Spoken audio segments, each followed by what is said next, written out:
the office Now, every day this week because of that. it is now 7:01, and we can get started. I'm going to run through our role players for this evening.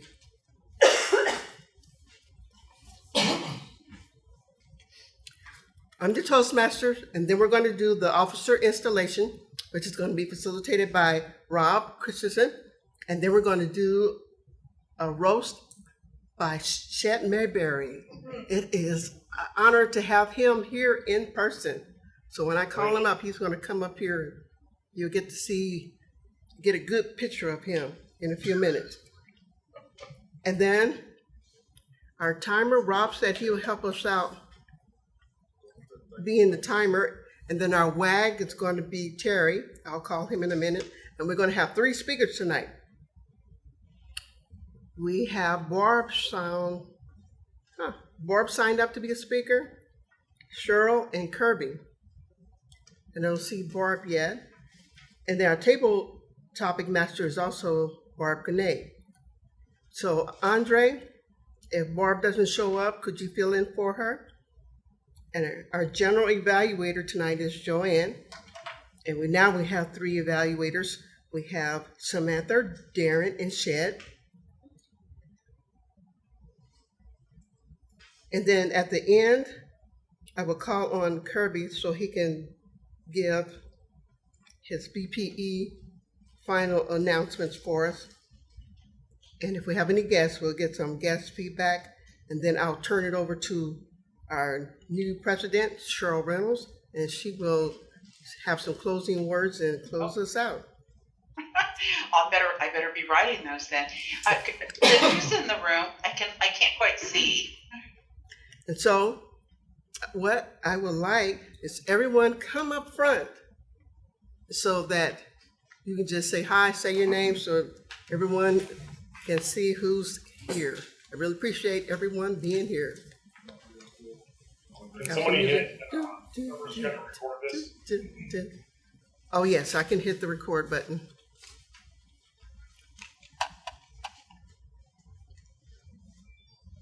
I do have my mask just in case anybody. I'm double vaccinated. Gotta get another one here. You know the problem of this because you're not wearing purple tonight. I know. That's why actually that's gonna be part of my role. I have on my purple ring. Oh yeah, me too. my power ring. Your stone is bigger than mine now. Oh. So here we go. Are you ready? Set. Recording in progress. Okay, can you see everyone that has came up front? Yeah. Okay, Hi. Go ahead. Joanne, go first. I'm Joanne Monroe. Chet Mayberry. Samantha Prince. Terry Burns. Awesome. That's who's. Oh yeah, and then my husband, the cameraman, is in the back, and I'm Linda Wilson. Hey, welcome everyone. Oh look, Shelly's here. Hi, Shelly. Thanks for coming. Appreciate it. I could only hear you and Joanne. You couldn't hear me? You couldn't hear Shed? Shed was standing back there and Barely heard him. oh, you barely heard him? And did not hear Sam or Terry. Oh, goodness. Oh. They're far enough away. So yeah, so when you speak, you have to come up here Okay. By the mic. by the laptop. Okay. All right, sounds good. All right. So I'm gonna let. Oh yeah. My little outgoing president speech, my presidential speech.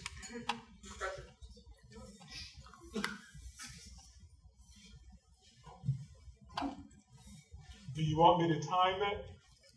My presidential speech? Yes. Do Shame- you want shame on- 1 minute or 2?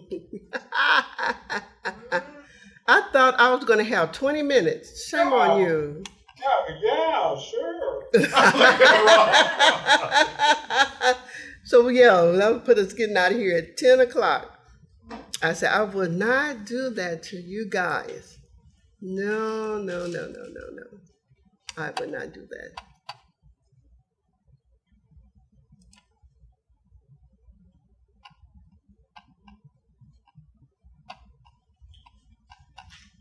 So everybody here can see my screen, but then I don't know if the people on Zoom. We can't, but go ahead. We'll give you grace.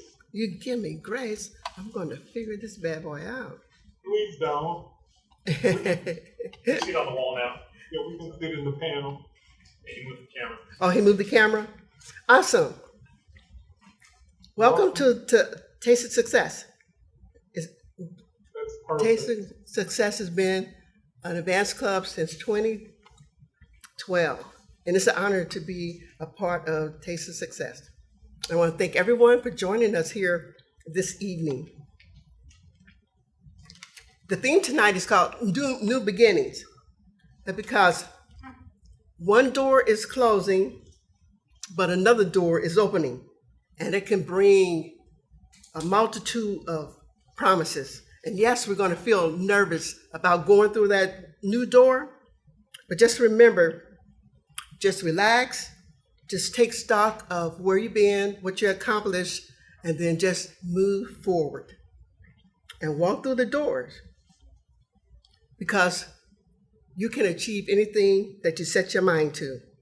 So whatever endeavors that we are facing, it's okay to celebrate the new beginnings. So go ahead and take a moment and ponder this cool quote from Obama.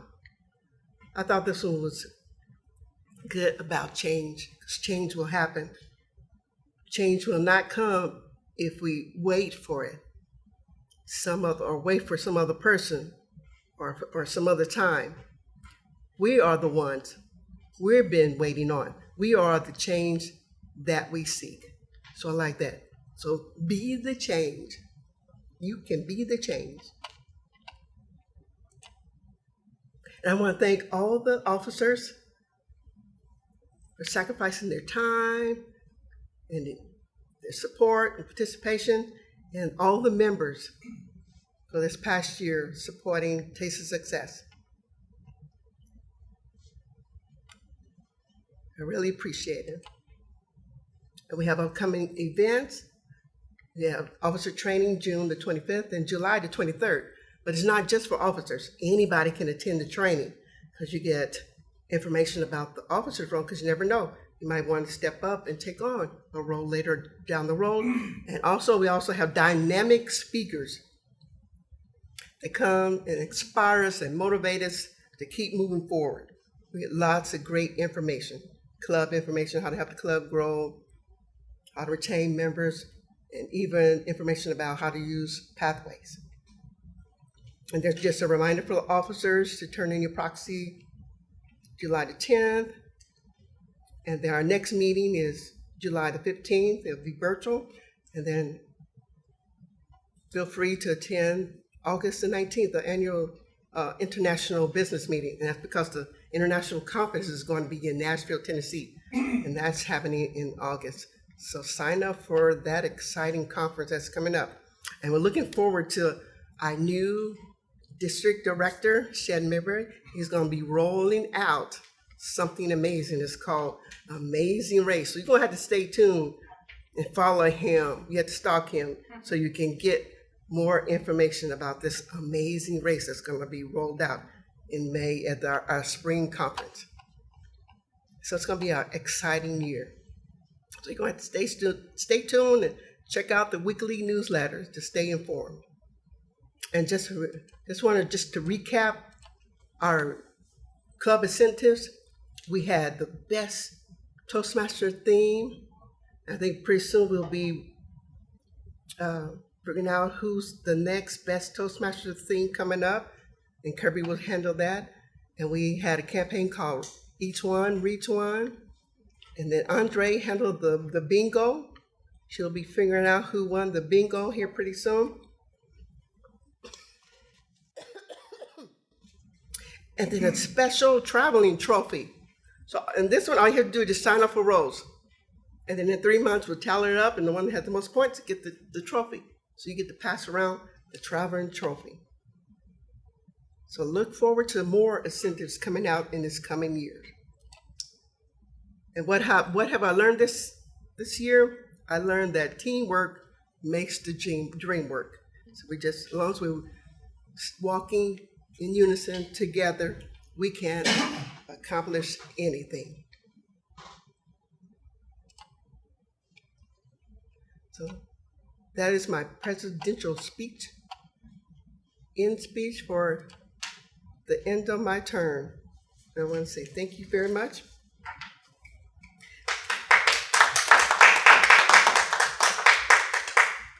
So now I'm going to let Terry Burns, our WAG, give us the word of the day. Yeah. We're going into the meeting or the installation? Well, I want to give us the word of the day so that in case somebody wants to use it. Rob can use it during his installation. Yes. Okay, Madam President. Can you hear me okay? Good. I see Rob shaking his head. Okay. Yes. The word of the day is from dictionary.com, kowtow. Now, today's word of the day was the first thing I checked was a Chinese dictionary, but it turns out that this word is from Mandarin Chinese. But it means, I need to bring my glasses, the act of acting in a manner that shows excessive deference or eagerness to please. And the word was again? Kowtow. Cow. Kowtow. Kowtow. Cowtown. Can you use that in a sentence, please? Cowtown. Yeah, dictionary, of course, gives you this long paragraph that take about 5 minutes to read. But anything that you're really... Actually, don't kowtow to Andre's desire to hear a sentence. There we go. Okay, Rob. You're not invited. Where's the mute button? Thank you, Rob. Kowtown. Cowtown. I guess y'all aren't good hillbillies. Yeah, I know it. I have the cows behind me for the kowtow. They don't know how to spell it, but they use a K. So feel free to use the word of the day, Cowtown. Cow or Cowtown? Kowtow. I'm sure you'll do it much better than I just did. Now, let's give a big warm welcome for Rob Christensen. He's going to do our new officer installation. Woo-hoo! Thank you, Madam President. So rather than kowtow to the outgoing officers, I would like to actually get the outgoing club officers to stand up wherever you are right now. And thank you, Kirby. I see you intentionally standing. Great. All the existing club officers. And on behalf of Toastmasters International, the District 22 and A Taste of Success, I want to thank you for your hard work this year. You have made a major difference in the lives of your fellow club members. And I know many of you, if not all of you, have made a difference throughout our district as well. And so we really appreciate your support. You are now officially discharged from all further duties and responsibilities as officers of A Taste of Success Toastmasters Club. Round of applause for your outgoing officers. You may now less obviously stand or have a seat, whichever is more comfortable for you. Now I'd like to get the incoming officers to come to the front of the room, to whatever extent that's possible. Cheryl, okay, I see where you are in the room. And I need to take a quick look at the slide deck so I get this right. There we go. What Linda's asked me to do is go through each officer role, even the ones that may not be filled yet, and give a quick description and a reminder for those that may be interested in serving. So I'll do that for all 7 officer roles, but of course we'll obviously focus on those of you that are present and ready to serve right now. So first, the Sergeant at Arms. As I understand, that is still unfilled, correct? Correct. That's me. Oh, I'm Sergeant at Arms. thank Sorry. you. Joanne. Joanne. All right. Awesome. Oh, Joanne's here? Okay. Oh. Joanne is Sergeant at Arms. Yes. go ahead and step up. Is someone there to hand her a gavel to hold? She needs to hold the gavel of power. Great. Joanne, as Sergeant at Arms, you keep track of the club's physical property, such as the banner, lectern, timing device, and other meeting materials. You arrive early to the meeting place for members, and you stay late to stow all of the club's equipment. You also are in charge of the meeting place itself, obtaining a new space when necessary and/or a new Zoom account when necessary for the club to use for your club meetings. The Sergeant at Arms also has a role to play during business meetings, speech contests, and other club special events. For example, the Sergeant at Arms escorts potential new members outside the club meeting place while the members vote on a name of the club. The Sergeant at Arms stands at the door while contestants complete the speech contest to ensure that the speaker is not interrupted by latecomers. Stay current on all new developments via the leader letter and the announcement published on Toastmasters' website. Will you perform these duties to the best of your ability? I will. Thank you. And you can pass the gavel. Clap. Yep. To Thank who? you, everybody.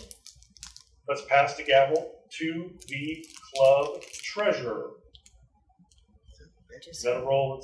Do we have a role, person in the treasurer role? It's Yes. Andre, right? Yes. Andre. So Andre, pretend you have a gavel and you'll be okay. Here you go, Andre. Let's see if I see Andre. Oh, there you are. Are you shining a flashlight on yourself? The spotlight is on me, Rob. As well, it should be. All right.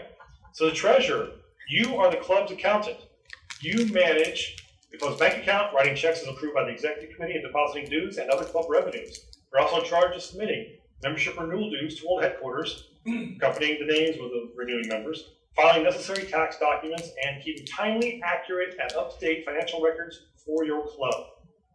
Though the treasurer's duties are usually not the most demanding in all club leadership positions, the consequences for members can be serious when they are not completed accurately and on time. Also, stay current on all new developments via the leader letter and the announcements published on the Toastmasters website. Will you perform these duties to the best of your ability? I will. All right. Now, as secretary. And this, as I understand it, is an open position, correct? Terry Burns. Terry Bird. Oh, it's Terry Burns. All right. Terry, as a secretary, you maintain all club records, manage club files, handle club correspondence, and take minutes at each club and executive committee meeting. You're also in charge of updating and distributing a roster of the current paid membership, keeping the club officers list current at world headquarters. And though some clubs combine the secretary role with the treasurer, it's best to have a dedicated secretary, so we're glad that you're going to be filling this role specifically to help reduce the workloads and to also occasionally, apparently, assist the vice president of education as well. And I think that's in reference to being able to be a backup for base camp.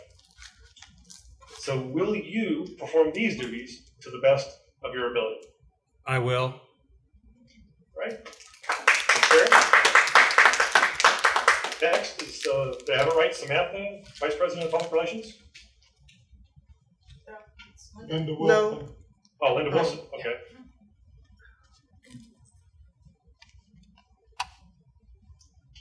I see, yep, I do see you, okay.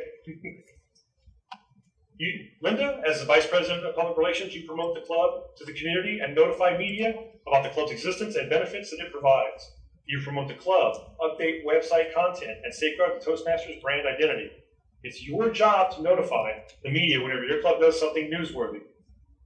As Vice President of Public Relations, you find yourself writing news releases, creating and distributing flyers, and maintaining the club's presence at various key places on the web and in the community.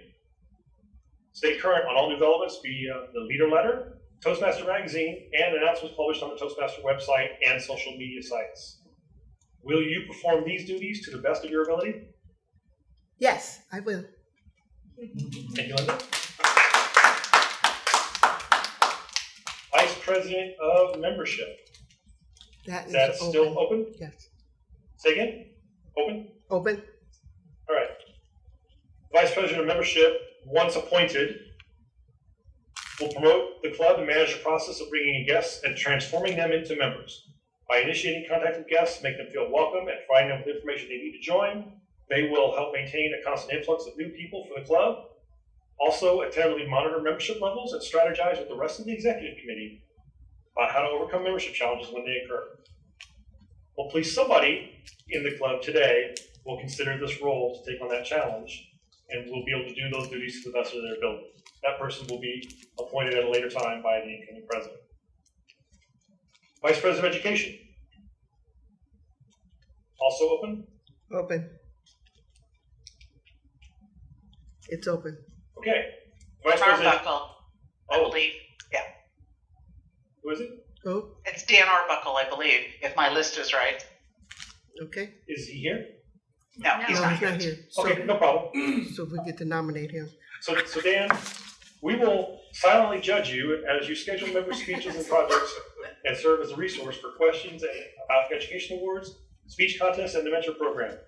Dan is an important source of Toastmasters knowledge for the club members, and it's his job to become familiar with all aspects of the Toastmasters education program. I have a feeling he has a lot of knowledge already. I think he's going to be okay, and I think that he will do these duties to the best of his ability. Finally, let's move on to our president, Cheryl. Are you ready? Ready? All right, let's see. Yours is a little bit different.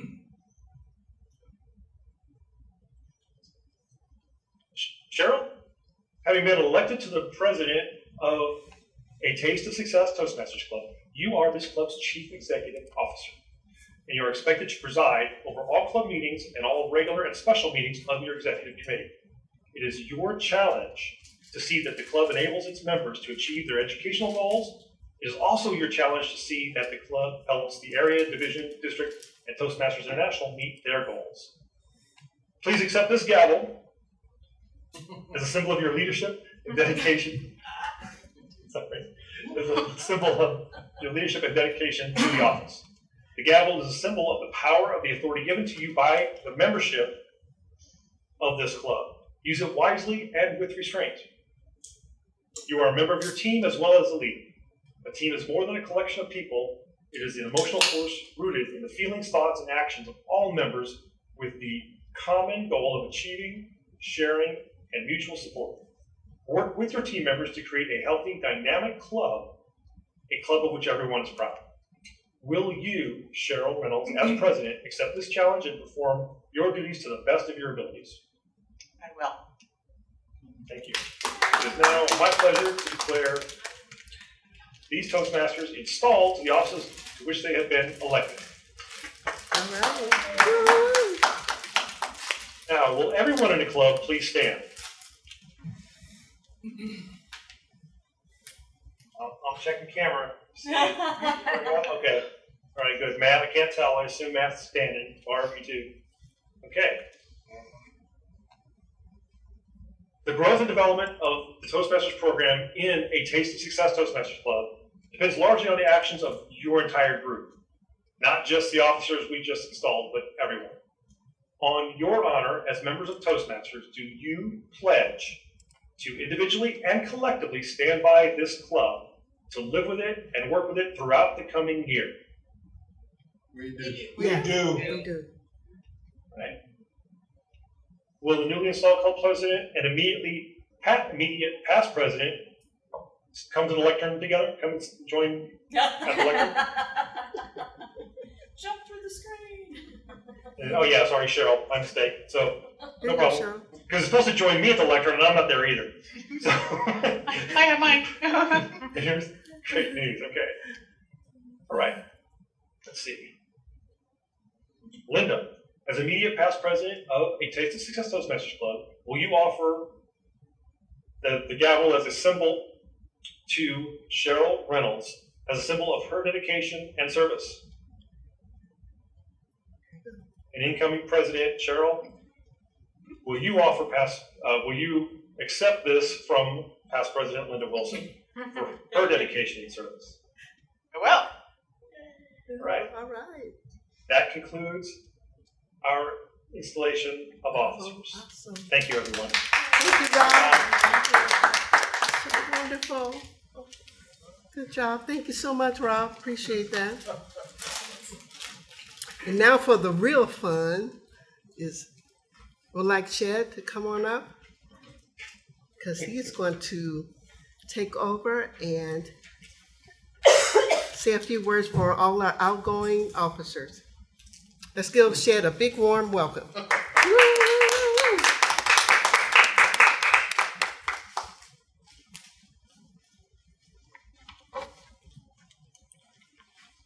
Good evening, everyone. Can you hear me? Yes, sir. All right. And my little dance here is the cow of my excitement of being here in person. So the roast today, I'm going to start off with the immediate past president, and because you're filling two roles, the treasurer, Andre. The way we're going to roast Andre is we're going to start in conclusion, and then that's going to be, no. Look at does anyone else have anything for Andre? I wish Rick was here. He would definitely have some stuff for Andre. So that is my roast. Anyone else have anything for Andre while we have him up here? Now, I'm going to kowtow to Andre because he told me he would help me. So, I'm just saying. All right, so you're giving him a toast. All right. I'm trying to never kowtow to Andre because he's always fashionably late. Well, Andre, for you, my brother, a big toast to you for the past year, for your guidance as an immediate past president, and for also your duties as treasurer. Who else has a cleaner head than I do? Than Andre. So, Andre, I probably should stop. I don't know where I'm sleeping tonight. No, I'm just. Exactly. Oh, my goodness. All right. So if no one else has anything for Andre, we will move on. One real quick.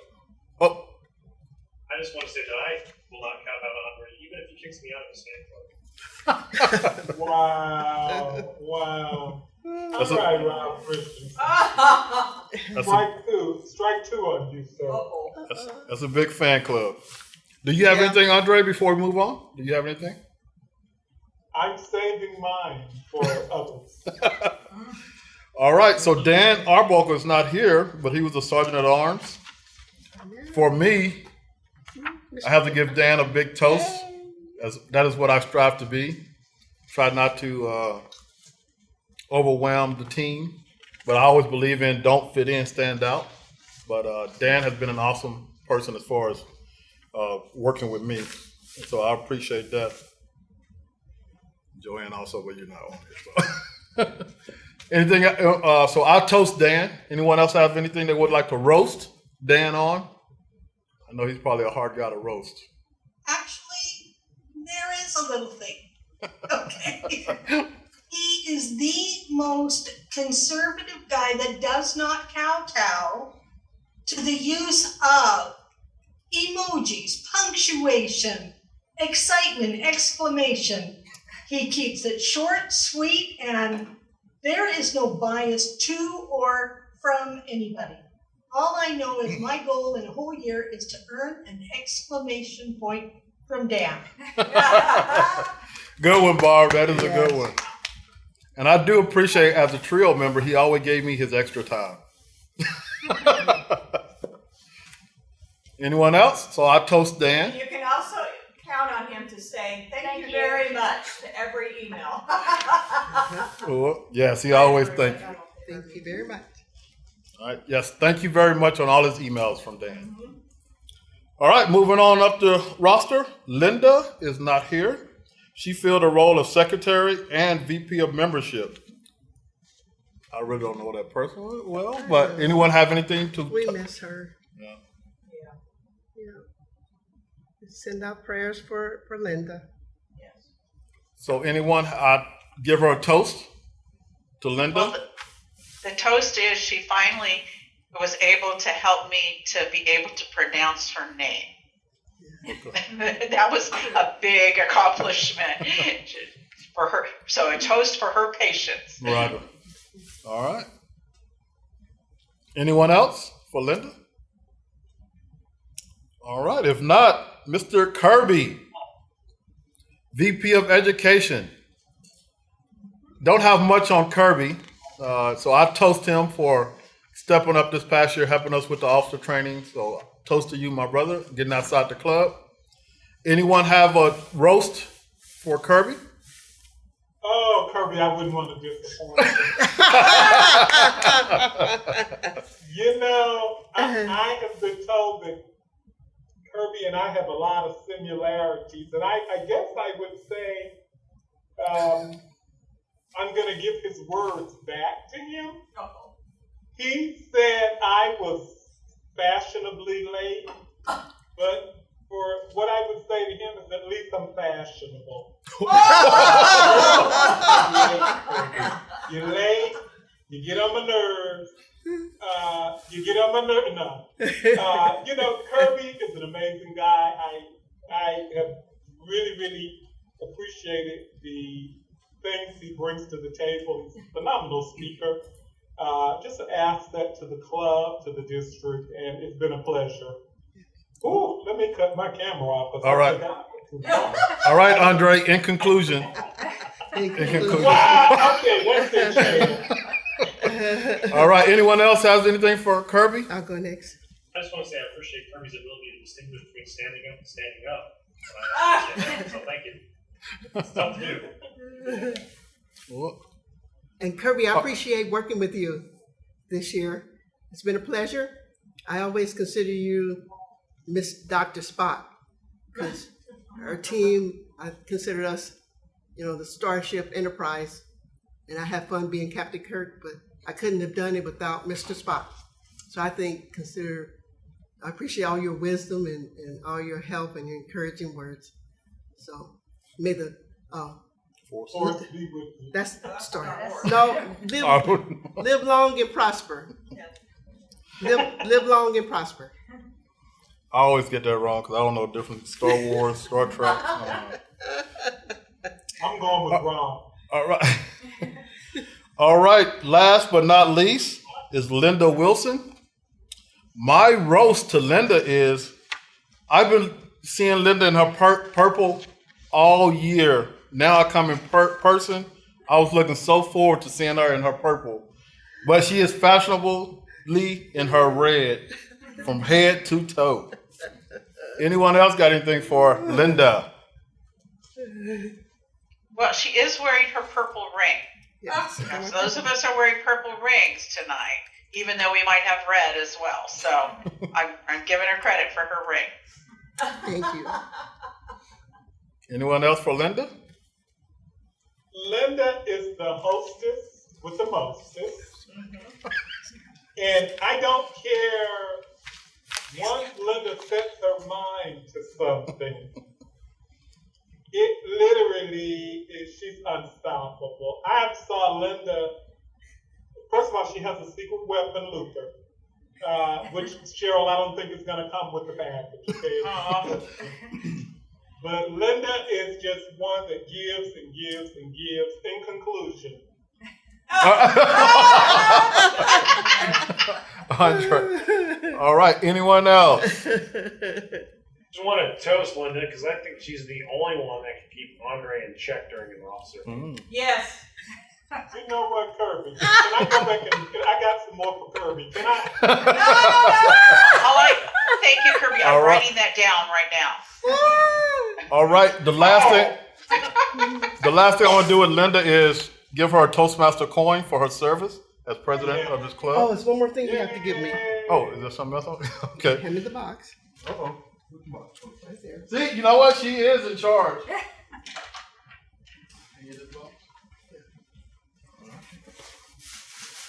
And Chad, we've got a couple of things we've got to do, but we want to thank Linda for getting us the president distinguished again, along with the rest of the leaders.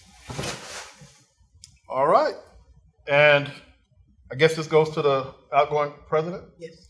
So it reads, Linda Wilson, DTM, President, A Taste of Success, Toastmasters Club, 2021 to 2022 Appreciation Award. Cool. I hope you guys got a Facebook page. This would be awesome to put on the Facebook page. Yes. All right. Tell our VP of Ed, who's also Linda now. I mean, our VP of PR, who is. Oh, yes. So it'll be there. Dan, are you saying that just because you're in the picture? No, I love watching. Hey, the last thing I want to leave with, because you guys got a couple of leadership roles open. Just think about this. A general shared this quote with me when I was coming through the ranks. Leadership is not where you want to be. It is where you're needed. So we got a couple spots that's open. So just think about that quote. Thank you. We need a VP of membership. And boy, I see a lot of candidates on the screen right now. Thank you, Linda, for. Oh, thank you very much. Appreciate it. Ryan, how can I use the word of the day to describe Shed's behavior? Kowtow. I would say Shed was Kowtow. not kowtowing to Andre. Okay, that's not Cheryl what I was looking for. No one should make me kowtow to becoming district director, but I'm going to do it anyway. Sounds like the fiscal year 22-23 are going to continue where it ended in 21-22. Andre's roast. So our first speaker is going to be Barb, but I just want to make sure you know where the time, because I had asked Rob to be the timer since I didn't know you were going to be here, Andre. He can raise his hand. Oh, I'll move him to the front. okay. Yeah, So do you- good now. Go ahead. Oh, Rob, go for it. You said cool. I'm boy. scared. Go ahead. Okay, who's going to kowtow to who? So Robert's going to be the timer, Yeah. and Barbara's our first speaker. She's on level 2 in her path called Presentation Mastery. Her project is called Introduction to Toastmasters Mentoring. That sounds interesting. Her speech is 5 to 7 minutes long.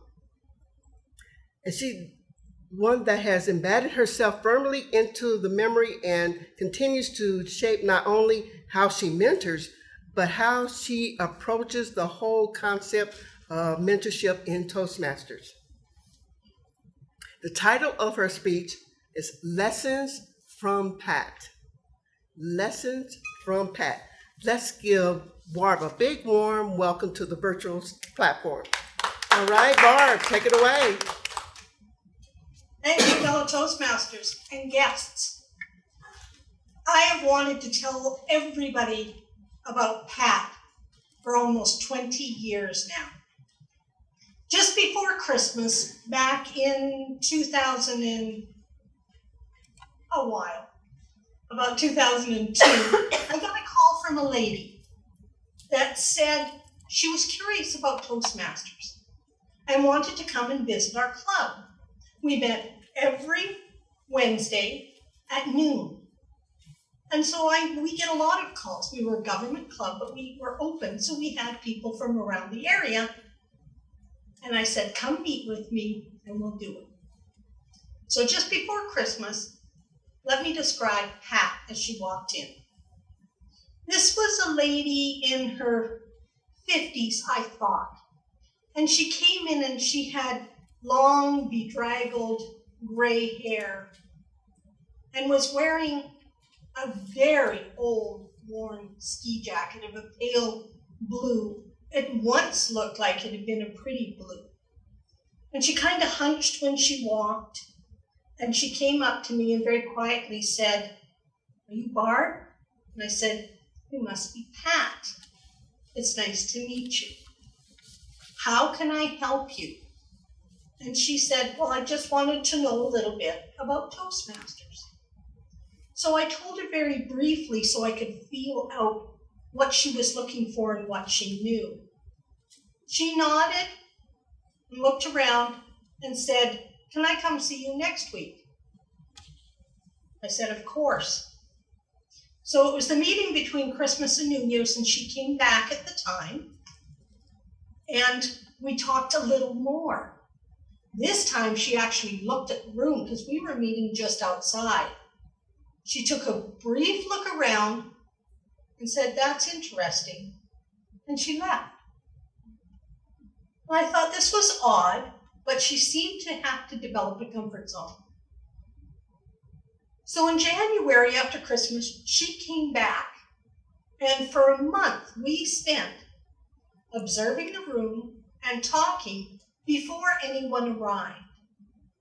And it wasn't until the first week in February when she agreed to come and actually sit in the room during our meeting and sit at the back.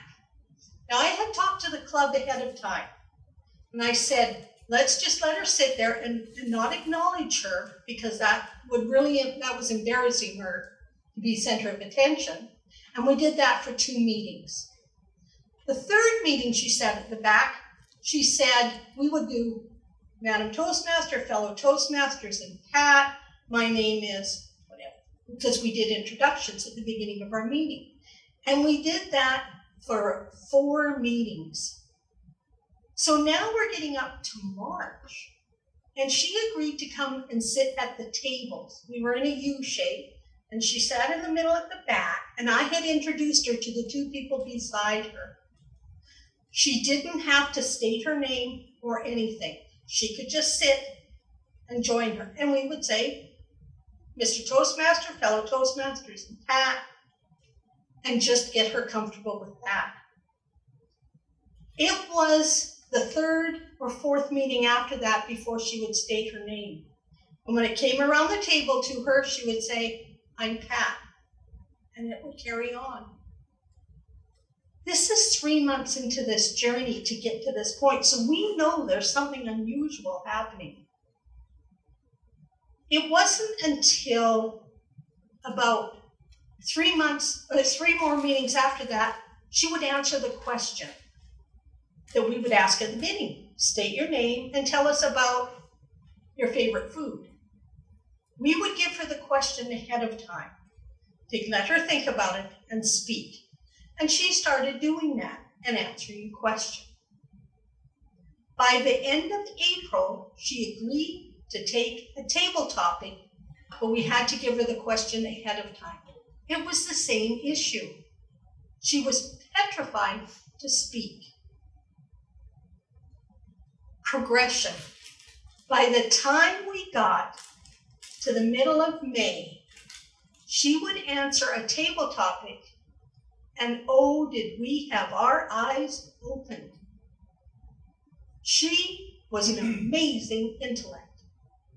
And she held 2 doctorates, one in cellular research in chemistry and another one in a science field I couldn't even pronounce.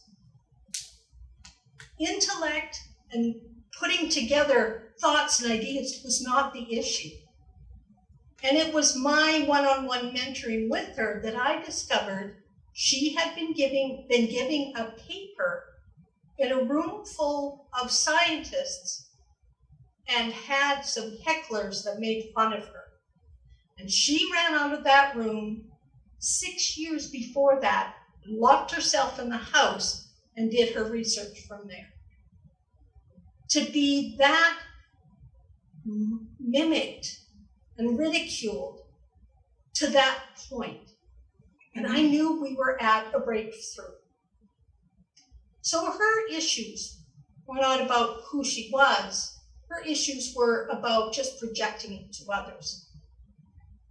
So what did this teach me? Toastmasters mentoring is about guiding new members in their path to develop their speeches and help them learn to grow in the roles. We watch them grow into leadership and help them develop as speakers, leaders, and members. However, that did not fit this scenario. And that was the lesson that I learned. And I never have forgotten that. You see, it took a long time to develop Pat, to give her what she needed. She wasn't there for the usual reason. And now, when I have somebody that's interested in Toastmasters, I give them time, and I take the time to find out why they're there and what is it they really want. Not everybody it's about speaking. And sometimes it's about social. And sometimes it's about getting over a fear. So let me tell you where Pat is now. By the time I left, she agreed to be the sergeant at arms and opened every single meeting. A year and a half later, she still had not done her icebreaker. She'd been thinking about it. So as you go forward and you mentor, put yourselves in their shoes and think about what can you do to help them. Madam Toastmaster. All right. Thank you, Barb. And Barb is my Pat. I appreciate her mentorship, her mentoring me, especially when it comes to evaluations. She was always giving me encouraging advice about how to improve with my evaluations. So thank you very much, Barb. So just take a moment and in the chat, just send Barb some encouraging words, some inspiration words, and thank yous for all her hard work and all her mentorship that she's done for us, for individual, but even as a club. And I said, thank you, Barb. Appreciate it.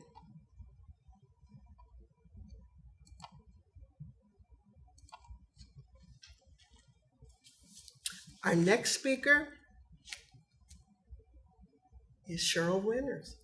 She's on level 1, and her path is called Visionary Communications. Her speech is 5 to 7 minutes, and she's going to be sharing with us 2 different stories. Devastating, traumatic, challenging stories. So hold on to your hat. The title of her speech is Healing Lessons. Healing Lessons. Let's give a big warm welcome for Cheryl Winters. All right, Cheryl.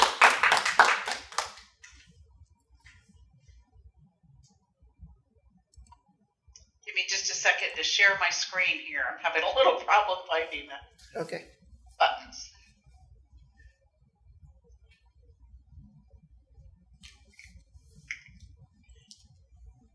Sorry, now my mouse just died. This is a challenging thing to make sure I'm doing it right. I can tell.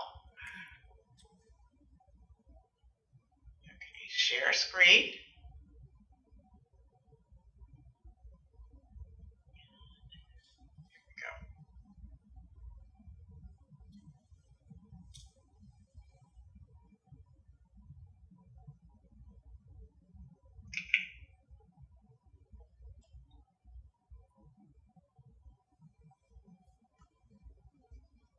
No worries. We like your blue background. There you go. Don't think you're seeing what I want you to see yet, though. Oh, we see their gender. Yay! Well, the agenda isn't what I want you to see. Give me one more second. It just has not been my night.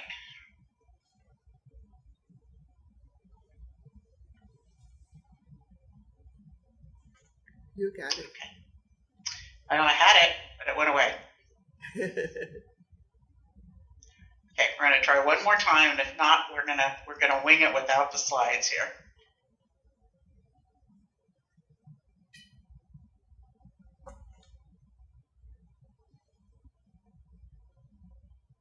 Oh. Got it. We see it. All right. Okay. Do you see my presentation in presentation mode? Hopefully you're not seeing my notes, right? We're family. You don't see notes. Okay. It's not in full presentation mode, though. All right, I'm sharing the wrong screen. Hang on just a second and we will fix that. Hey, you're good. We'll take it just All right, we're going to take it like that. We're just going to go like that and wing it from there. So sorry about that, folks. That's just kind of the way it rolls sometimes. No worries. And I can't see the timer, so if you'll give me a second, I'm going to start my own timer. Tonight I want to share with you a story about healing lessons. And they're healing lessons that I learned from serious illness that my son Colin had and also that I had. One of the things I learned about healing lessons is it's not as much the diagnosis and the physical healing, but there are emotional and mental healing that has to come along with things when you've received a devastating diagnosis. So one of the first things that I can tell you is bad news is bad news. There's no good way to get bad news. In my case, it was a call at work one day that I had breast cancer. In my son's case, it was a far more difficult bad news because, first of all, it is my child. And the bad news was that he had a rare disease, Hemangioblastoma purpura, with IgA, neuropathy, leukocytic vasculitis, all kinds of big words. And the bottom line was he was at risk for losing his kidneys and possibly at risk for losing his life. He was 14 years old and he had a disease that was so rare that it was fewer than 1 in 100,000 people. And when it occurred, it usually occurred in children. It almost never occurred in teenagers, and he was 14, making it even more rare and more frightening. So I started to learn lessons from both my journey and my son's journey. The first lesson I learned is that everything is better when you have a plan. The first thing that you need is a plan. And I learned to insist on that plan. I demanded doctor's appointments before they wanted to give them to me. I demanded that we start on the plan even before the test results were back, because I knew everything was big. Everything out there is big. And once you get a plan, then you're on a path, and that path is narrow and it's more manageable. So healing lesson, everything is better when you have a plan. Also, I learned to follow my instincts. There were things that maybe didn't make sense, as far as the professionals would tell me something and I would say, that isn't quite right. That isn't really what I think is happening here. I need to do my own research, and I need to be able to understand why you're asking me to do this. So I learned not to be afraid to do that research, to go out there, to find the answers for myself, not to be shamed by professionals, and they will do it to you, who tell you that you shouldn't be doing this, that you don't have the capabilities, that you don't have the understanding, that you don't have the ability to research yourself. My research made a difference. It saved my son's kidneys. It may have saved his life. In my case, it saved my lymph nodes and probably my quality of life. So I learned to follow your instincts, and then also not to be afraid to do that research. The next thing I learned is it's okay to fire your doctor. I fired my son's first rheumatologist, and I did that with the first understanding that you always listen to professionals, right? But I had done my research, and I understood that what he was treating was not anything like anybody else in the world was treating it like. And I could only find like 6 or 7 cases, so it wasn't like I had a huge population. But I knew that he had never seen a case, and I couldn't get him to give me lab results. He resisted that, even though I quoted federal law at him. And I realized that for my son's sake, I had to fire his doctor. I found another rheumatologist at KU Med. She was fabulous. She called me on Christmas Eve and said she had found a new nephrologist for my son. And I said, I don't need a new nephrologist, do I? She said, yeah, you do. You need a new nephrologist. So I fired my son's nephrologist and probably saved his kidneys. I fired my first surgeon, who kept telling me that I had to have all my lymph nodes removed, and kept telling me that his wife had exactly the same diagnosis that I did, and here's how it was be treated, and that's what I should do. And I finally just said, well, that's great, but I'm not your wife. And I fired that doctor, and I went to Mayo and found a doctor that I could work with that had the same vision of treatment that I did. I also found out that honesty is not unkind. In my case, I wanted to know my odds. I wanted to know what the odds of recurrence were. I wanted to know what the mortality rates were. And my doctors were very, very honest with me when I asked that question. But I had a 14-year-old son, and when he was going through his illness, I wanted to protect him. So I didn't tell him that it was as serious as it was. And years later, and it still devastates me and makes me tear up when I think about it.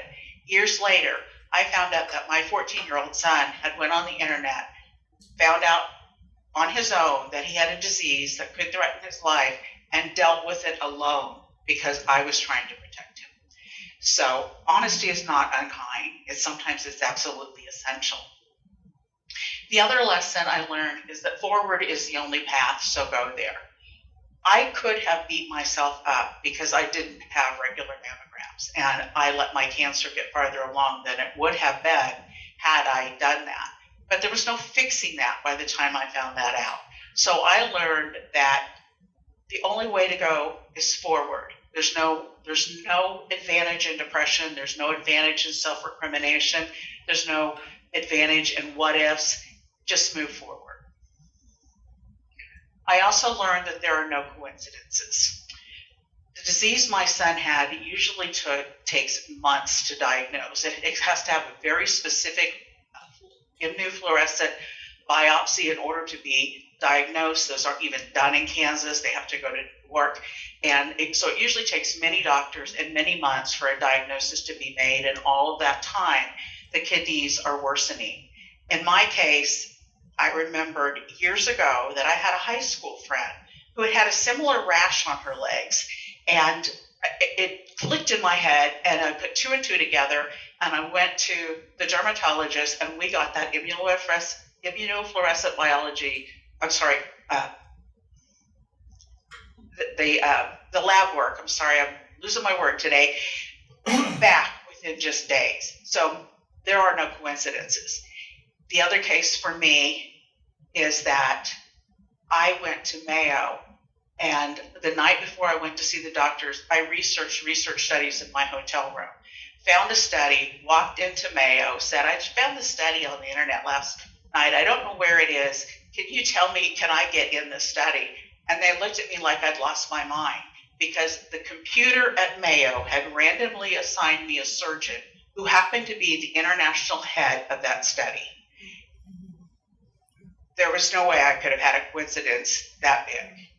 So the next lesson for me was to be open to signs. There really are no coincidences. Sometimes things are really working together, and I learned to recognize the higher power. In our family, we called that the God things. There were God things that happened in both my journey and my son's journey. My son is now in remission. He went into remission about age 19. They tell me, and when teenagers go into remission, it's usually for life. And he is now 32 and has had no further problems since then. So we are very, very lucky. The last lesson I learned is no matter what, you need to live. The disease only wins if you start living. My son was debating at age 14. We traveled all over the country. For 3 years, he could hold hardly anything down except for chicken broth. We got in the car. We went to debate tournaments all over the country. We threw a case of chicken broth in, and he didn't stop living. In my case, I never stopped living. When I didn't have hair, when I was having chemo, when I was having radiation, I went to work in my office on Monday after I had a bilateral mastectomy and reconstruction the Friday before. We didn't stop living, because if you don't stop living, the disease doesn't really win. Thank you. And I know I'm way over, so. Thank you, Cheryl. I just love the lessons that you shared with us. May I ask Cheryl to go back to the slide a couple before with a longer quote, because I didn't get to read the whole quote before you skipped off of that slide. Oh, I will put it in the chat. It's the one from, have you watched the movie the movie Signs before? Mm-hmm. It's the quote from the movie Signs, where people break down into groups. When they experience something lucky, group number one sees it more than luck, more than coincidence. They see it as a sign, evidence that there's someone up there watching out for them. And as soon as I get my mouse working again, I'll drop that in the chat. Cool. Okay, thank you.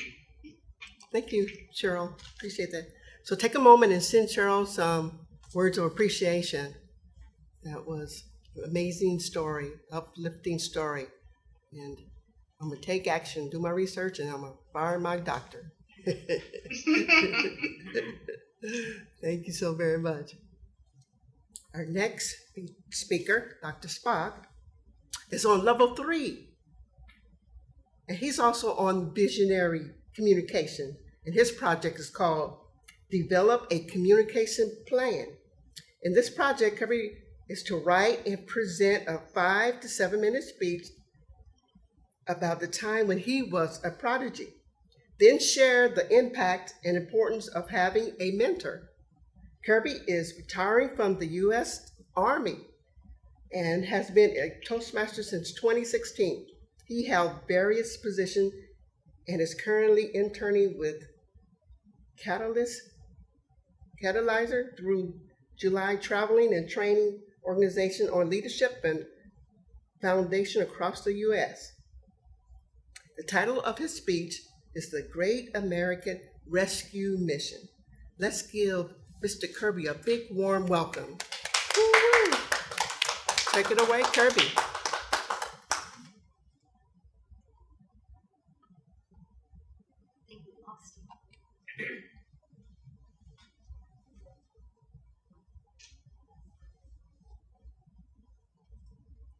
Okay, let's improvise.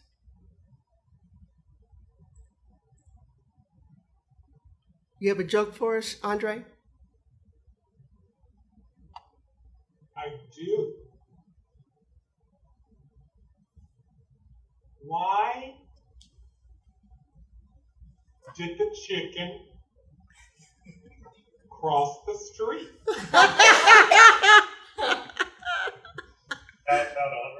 Oh. To get to the other side. He wanted to show off his kowtow. Okay, nose down. I'm trying to get the word in. Oh, Mr. Kirby. Okay, well, we'll bring him up when he comes back on. But let's move on to our fun table topic. Our table topic master for this evening is Barb Grenade. Barb, what do you have for us this evening? It is just some simple questions because the role of a table topic master is to help you set up speakers for success. It's not to trick you. It's not to challenge you to have some special knowledge. It's how well can you articulate a thought. So tonight, I'm going to ask some simple questions and I'm going to look for these things. I encourage you to try and use the word of the day. That's number one. Our timing, and I'm going to go through this and just do the explanation, then we'll listen to Kirby, then we'll come back for the questions. How's that for a plan? So, and the timing will be 1 to 2 minutes when we get to that piece, Rob, okay? So I'm going to turn this back over to you now that I've given the explanation because Kirby's back. Oh, Kirby. Hi, Kirby. All right. We're ready. Are you ready? Oh, man. And it took so much effort for me to kick him out. Well, Kirby just did that to make me feel better because I had so many technical issues. And I practiced. Okay, all right. So thanks, Kirby, for kowtowing to my issues. So, Kirby, I already gave you your introduction, so take it away. What do you have for us? Yeah, sorry, my internet went down and I'm on a hotspot now, so. Oh, okay. So, we're ready for you. Are you ready? Yes. All right, I didn't know we were ready for the introduction, but I'll go ahead and go. 10 years ago, I found myself in the office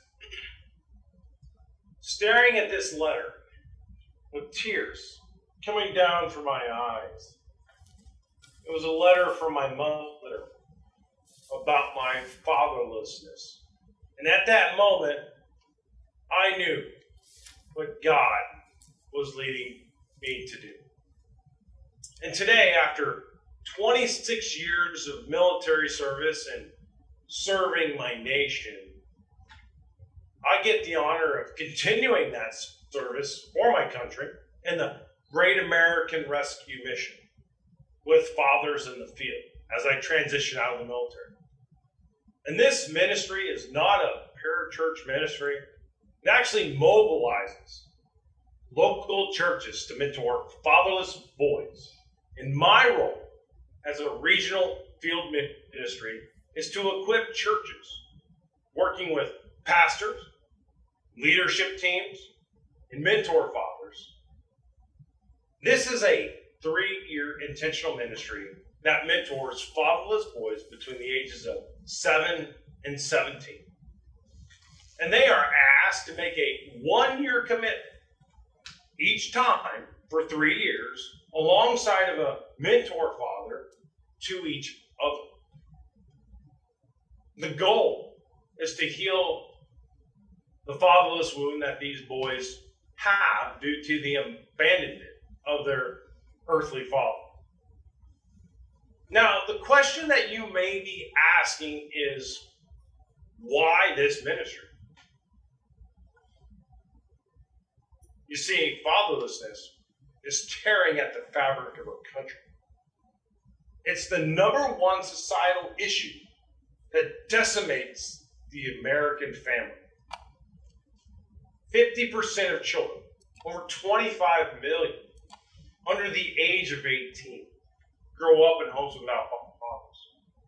Which means that 12 million boys grow up without a father.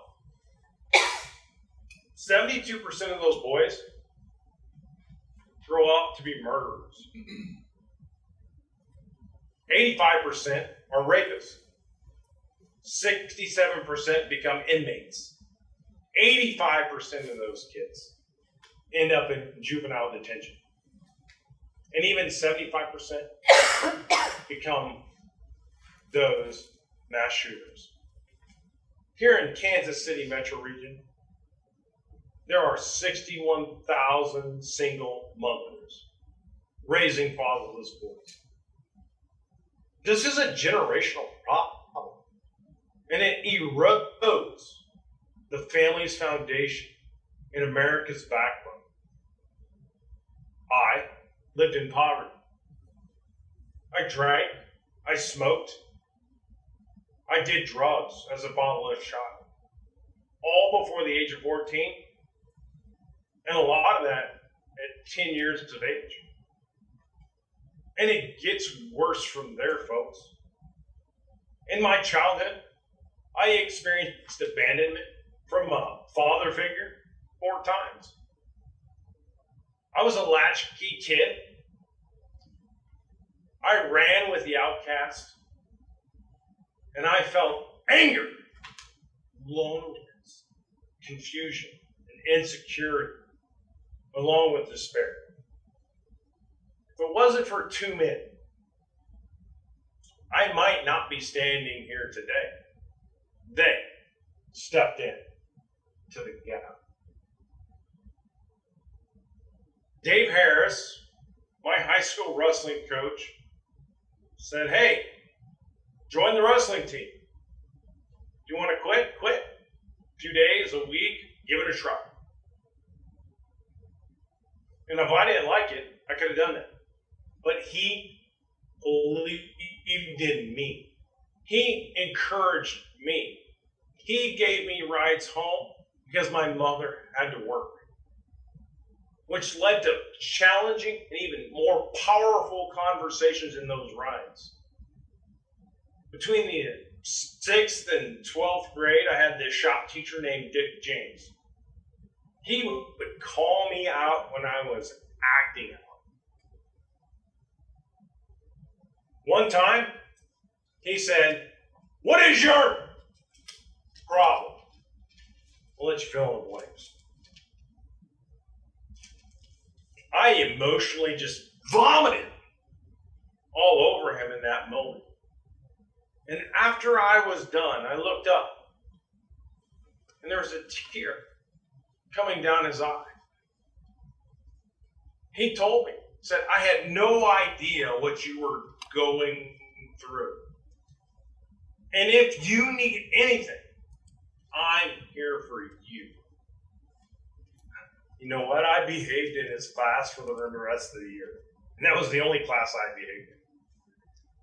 But he told me before I left his office that day, "If you tell anyone that I cried, I'm going to punch you right in the nose because I'm a lion on the outside, but I have the heart of a lion. You see, the Great American Rescue Mission is on the front lines for battling for the souls of our families and our children. And I only wish that I had a mentor who had spent 4 times a month, just 4 times, 2 times picking me up, taking me to church, 1 time including me in some kind of passion or outdoor activities, and that 4th time working alongside me to do some kind of service project where I got to see that I had value and worth to offer the world. And I'm so grateful for these men that were a part of my life. But here's the thing, folks. I need you.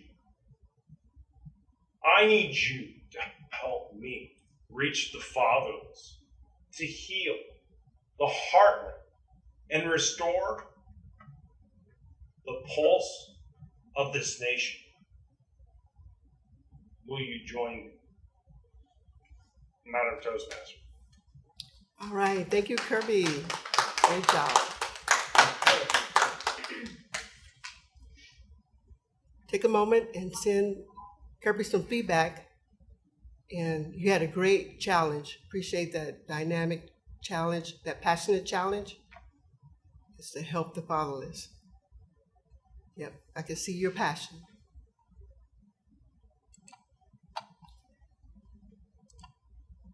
So now we are ready for Miss Barb Grenade to take over. Okay, and before I start, may I know who's at the meeting? Because I don't know, I know who's online, but who's attending in person that I may call on? Oh yeah, you missed it because I had everyone come up front and introduce themselves. So we have Joanne, Terry Burns, Shad Mayberry, and Samantha Prince, I call her Princess, are here in person. So, Thank you. Well, Princess is off the hook because she's my evaluator.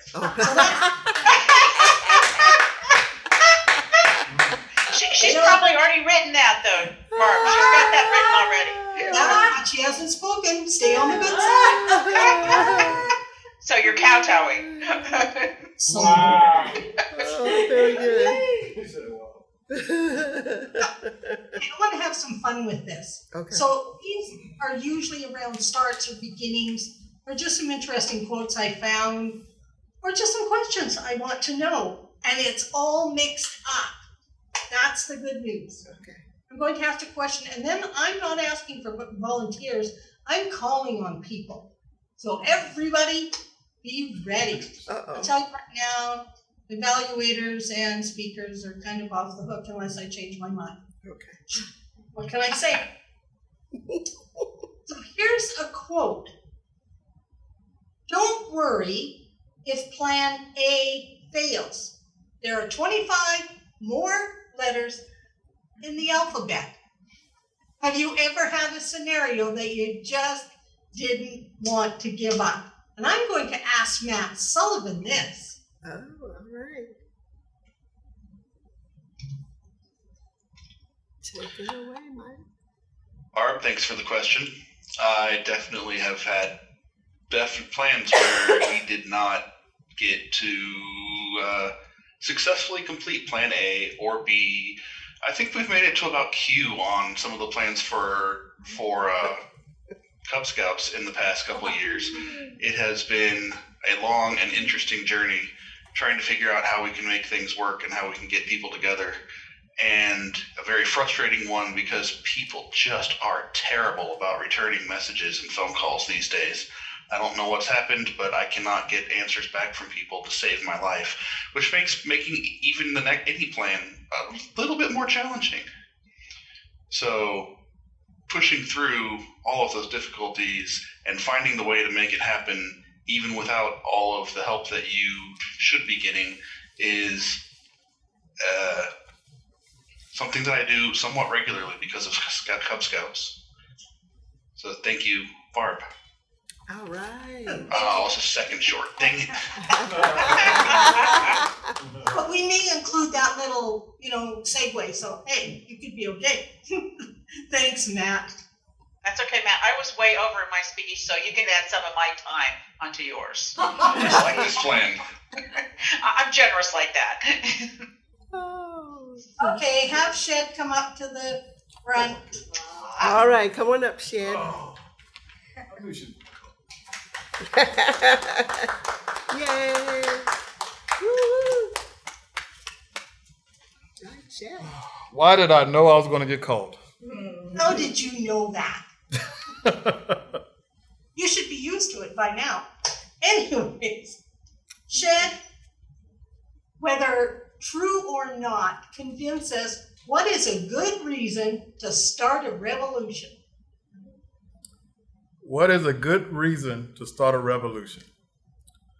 First, it's always a great day to start a revolution. When I come into work motivated, it just upsets those that come into work grumpy. So I'm starting a revolution already. Let's get motivated. Let's get dedicated. And they look at me, they're ready to rebel against me for doing that. So it's always to go against the norm is to start a revolution. I think about in my community, everyone always asks me, Shed, where are you going? Come out and drink a beer with us or come out and do this. I think about Kirby's speech. That was my old days.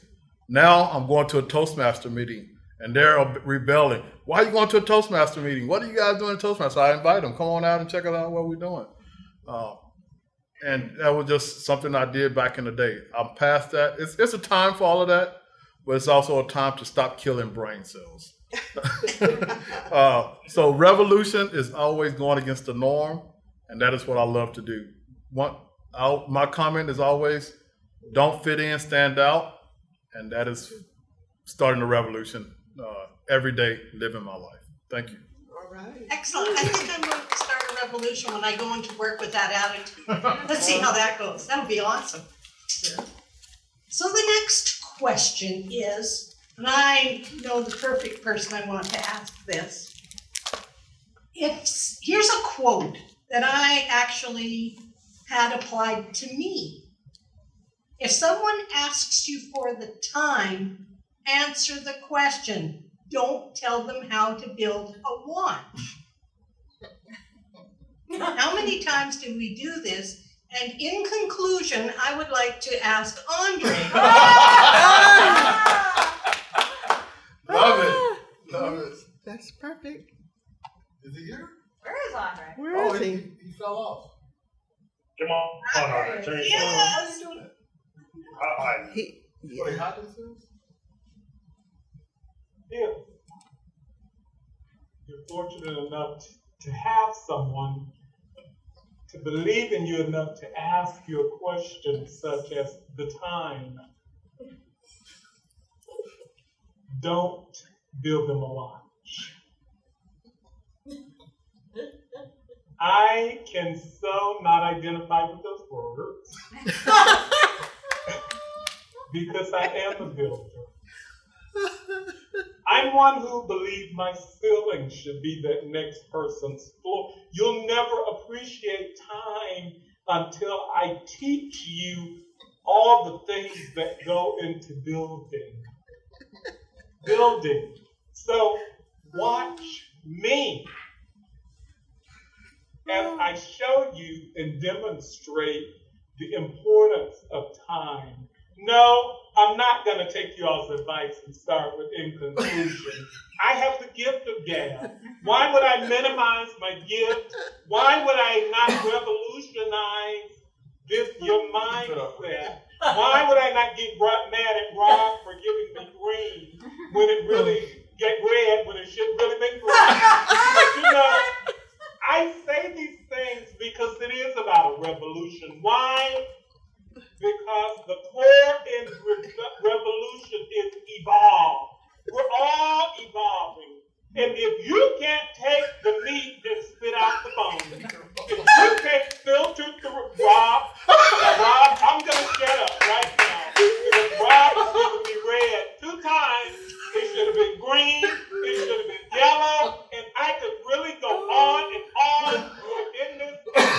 choose the given time and not build the why. Madam, take it up. Oh, Andre. Way to rebel. Way to rebel.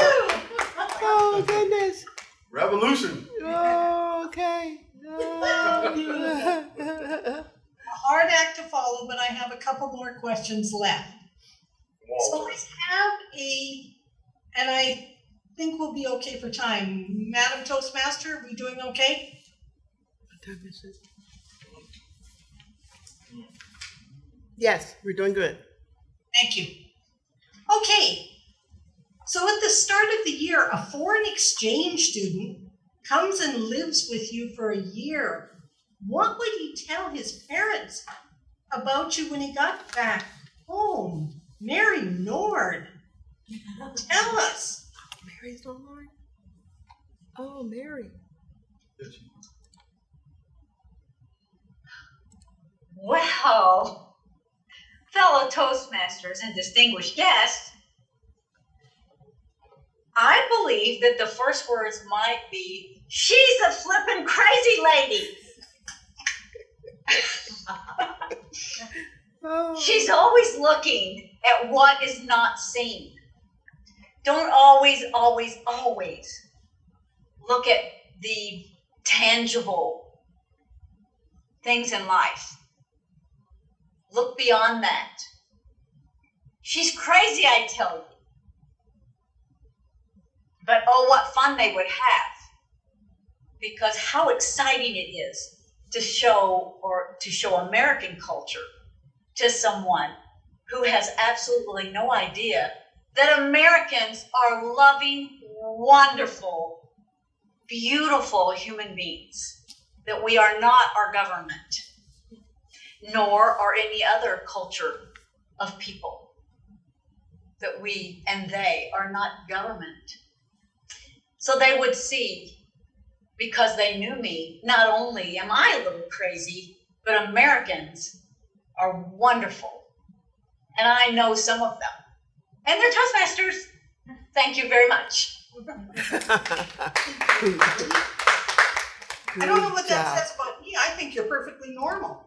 Right on. So can Joanne come to the front? All right, come on down, Joanne. All right, Joanne.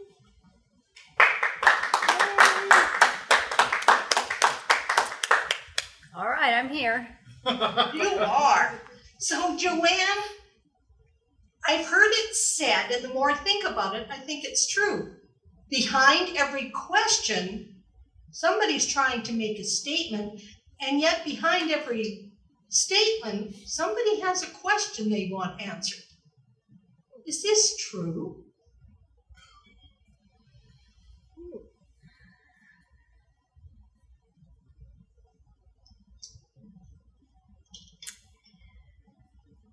I would say, for the most part, yes, that is often true. Because when someone has a statement, a lot of times they will say it in such a way that many people will question what you're saying. So there's a question there to be asked and people may just, go on and on trying to figure out what you're trying to say without asking a question. But then some people will come out and say, just get to the point. What are you talking about? So that is kind of the questions that people may ask about your statement.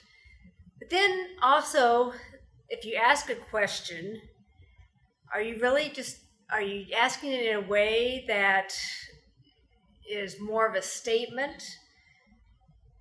Maybe you are. Maybe you're kowtowing, whether or not you really care to have an answer, but you're just making a statement and hoping that somebody will answer through different questions.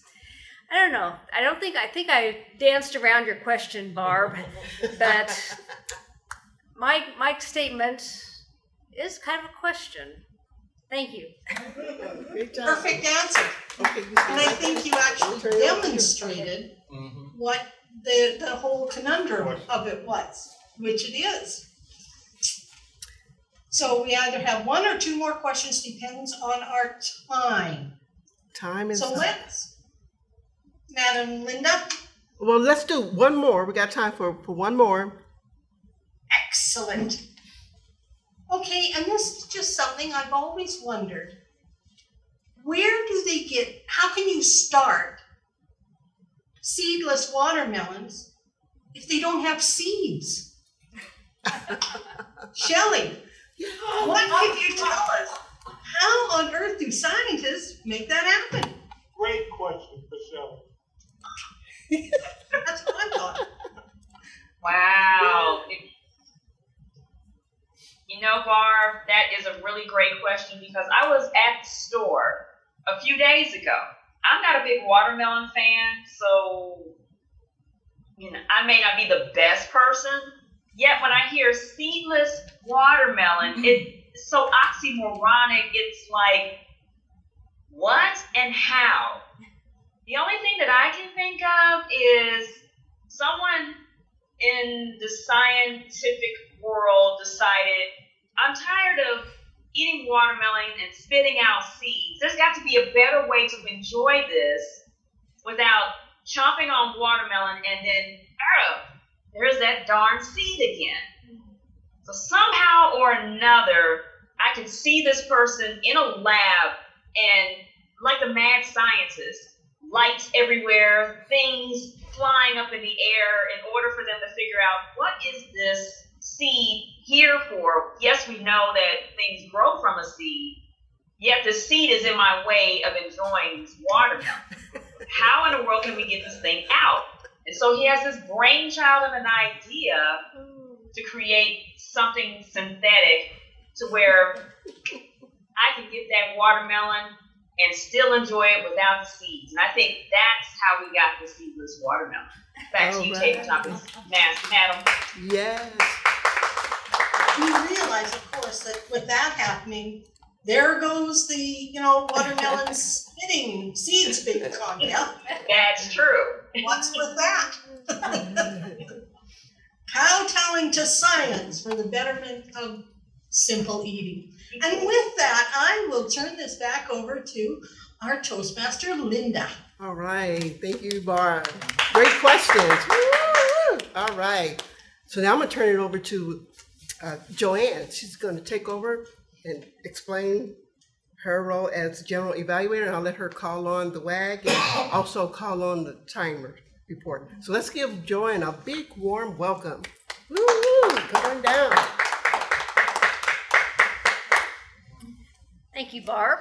Excuse me. Thank you, Linda. Wrong person, sorry. As general evaluator, my role is to really evaluate the whole meeting, but first I want to tell you about the types of evaluations that we do in our meeting.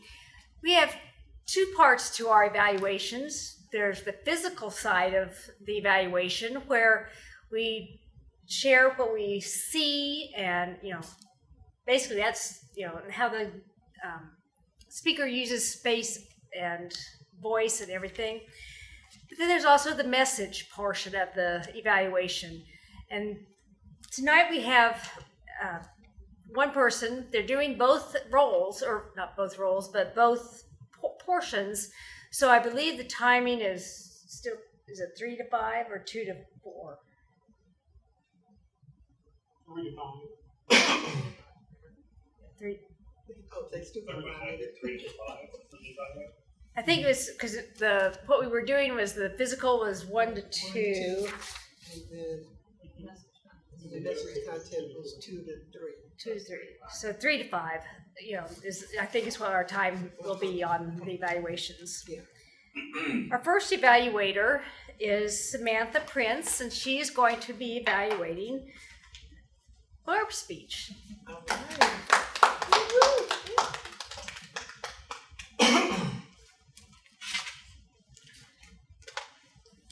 Barb, thank you for not calling on me for table topics. You made me feel like Pat. Thank you. Thank you. I'm going to start with the physical piece, and then I'll go into the message content. So from a physical perspective, you are always spot on with your gestures. They're just right. They're descriptive. I saw you hold up the number 4. I saw you do a lot of gesturing that was really helping you tell the story.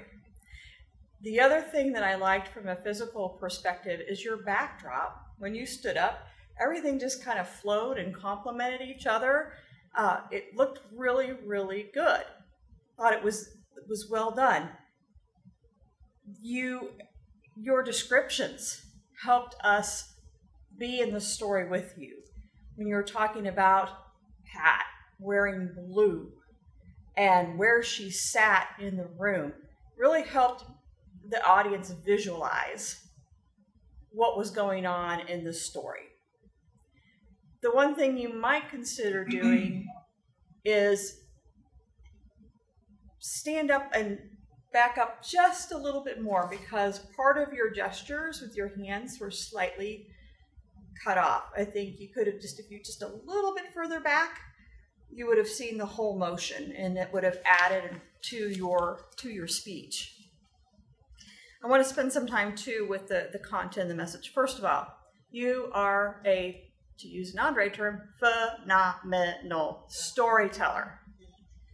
This was a great story and a great reminder and a great message to give to all of us as Toastmasters. Not everybody is coming or joining for the same reason. I think that the experience that you gave, the timeline, the chronological timeline of how she progressed very, very slowly was helpful to kind of understand, and it was helpful to know that not everybody wants to move at that lightning speed. And that message that you gave us was great.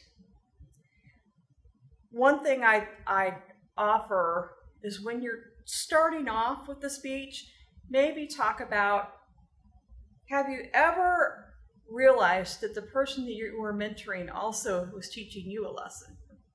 Or have you ever been in a situation where the experience drove fear and you retreated from ever doing that again, and it was hard for you to get back in that? Kind of setting that stage for the story of Pat and the story of mentoring and something that you gained out of that mentoring relationship. I love how you closed about learning that everybody has a story, and to put yourself in their shoes is a benefit to you as well as that person. I think that is something, again, as Toastmasters, we need to be cognizant of, is that there are different times in life people can plug in, not plug in. And as a mentor, that relationship is meant to be mutual in terms of we're mentoring, but we are also learning from that person as a mentor. So I think your speech was great. You are such an advanced and inspiring speaker, and it is hard sometimes to find things to improve on, but that's why we're here. We're all here to improve. And I really enjoyed you sharing the story of Pat, and I certainly hope she got that icebreaker in and maybe a little bit further. I'm cheering her on from here. So thank you for sharing that.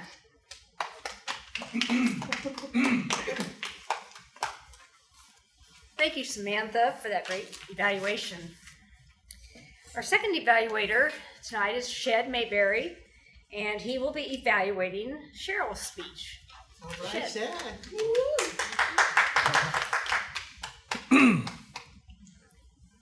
Good evening, everyone. And I will try to do justice to Cheryl's speech.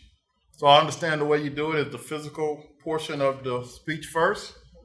So first, Cheryl, your slides were excellent. They were simple, and you didn't read off of them, because we always say in Toastmasters, the slide is not for the person giving the presentation, it's for the audience to keep along. So I thought your slides presentation was excellent. and your speed of the slides also were good. Couple things to work on. Technology happens. I always tell my members, never apologize. What you could have did in that situation where you was waiting for the technology to catch up, just say, hey, give me 1 second, I'm getting my slides up. But when you came on, never apologize, because if we would have had a guest, they don't understand what you're apologizing for. You just can continue on.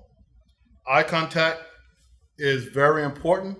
I know your speech was very emotional, and the technology kind of threw you off, but I saw you a couple times looking off. But just continue to try to keep that eye contact with your audience. I was hoping if you was here in the audience personally, I would have loved to see you engage the audience and keep that eye contact. So I just wanted to talk about that. To get to the message, love the message. Once again, it's an emotional speech. Bad news does not get better over time. Bad news is bad news. Love the opening slide.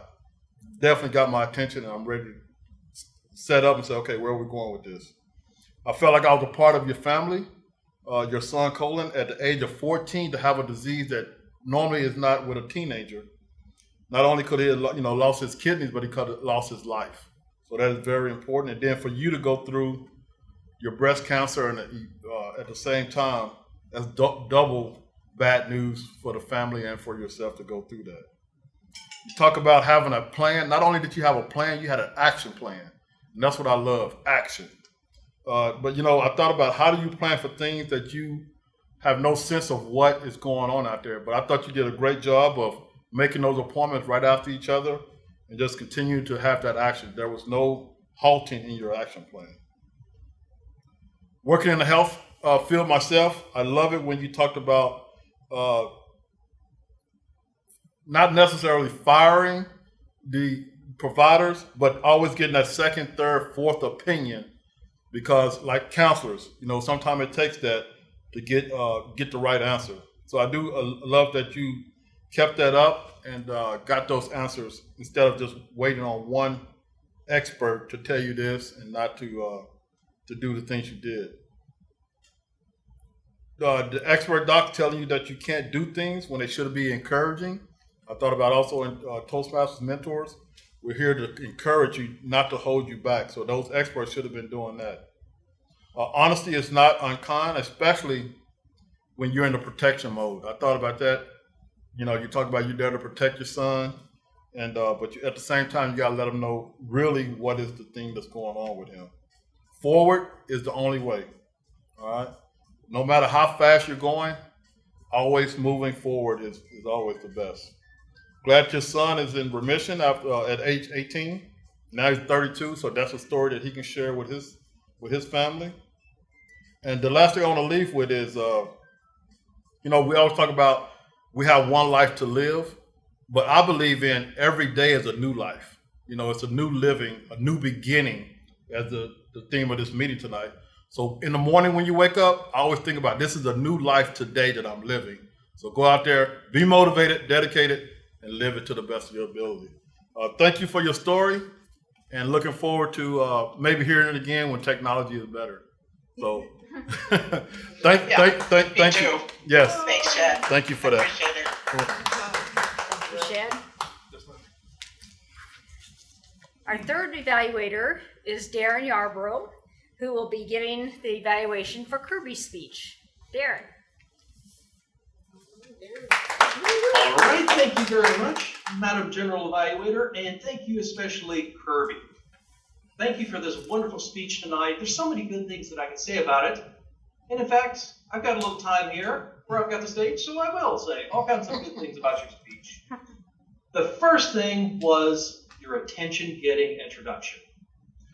It got our attention not only with your words, but also with your actions. You take the stage and you say, I remember the day that I got this letter. And you produce a letter. You've got the paper right there in front of you. And so immediately all of us are like leaning forward, like, what does the letter say? What's on it? We're almost like leaning forward to see if we can read it. So right now you get us to lean into your speech, and you've got us hooked. We want to hear the rest of what you have to say. I like the structure of your speech. It was a very classic type of structure, but it was very, very effective. You started with stating the problem, and then you moved on to the solution to the problem, and then you left us with a challenge. You said, you can be part of the solution to this problem. So it's a very classic structure, but very, very effective.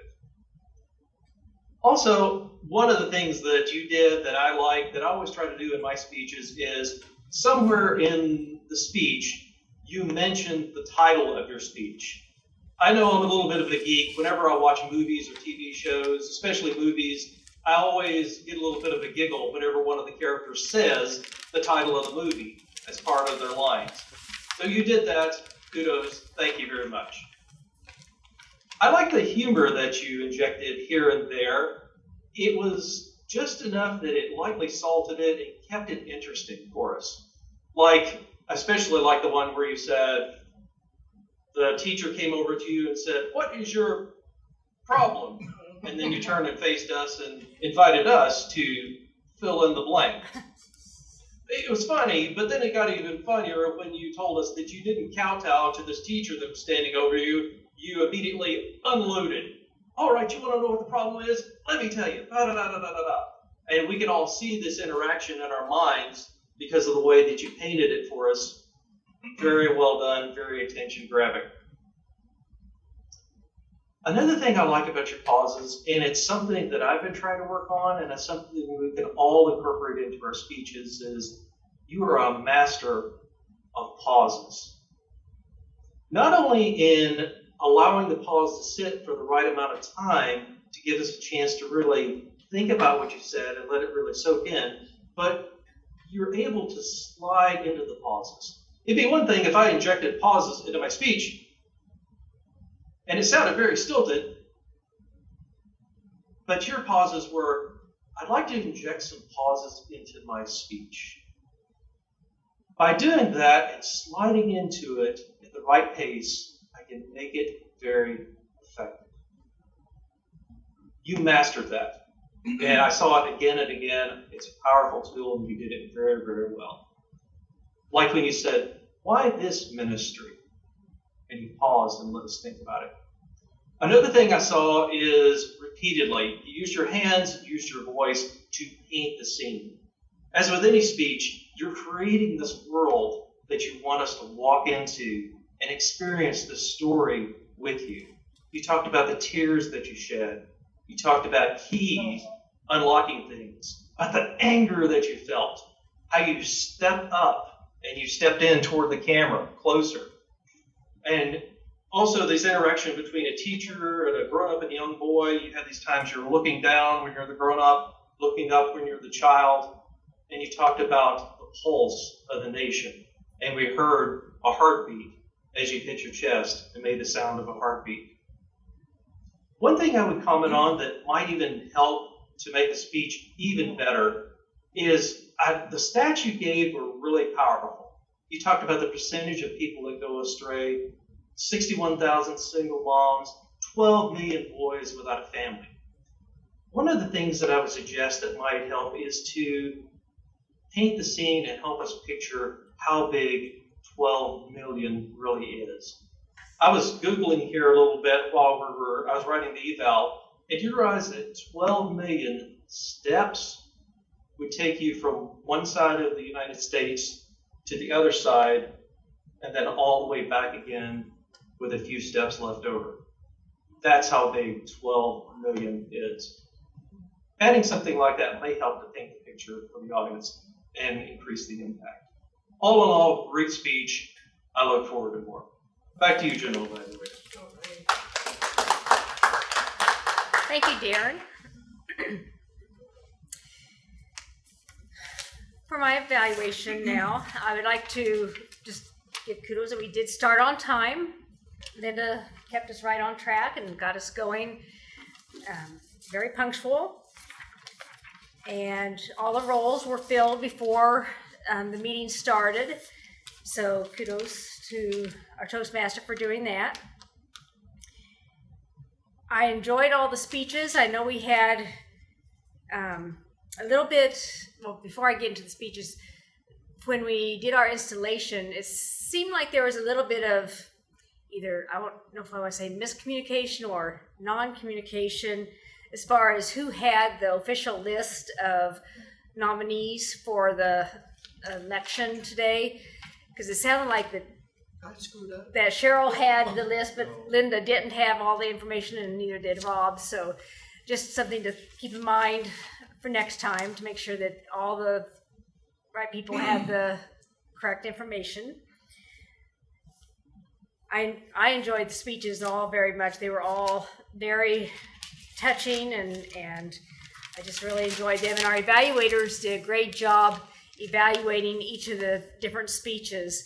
They were each, in their own way, gave you points on how to use your strengths that you have, as well as gave some suggestions for improvement as well. So kudos to you, evaluators, for doing that and providing very useful evaluations to each of our speakers.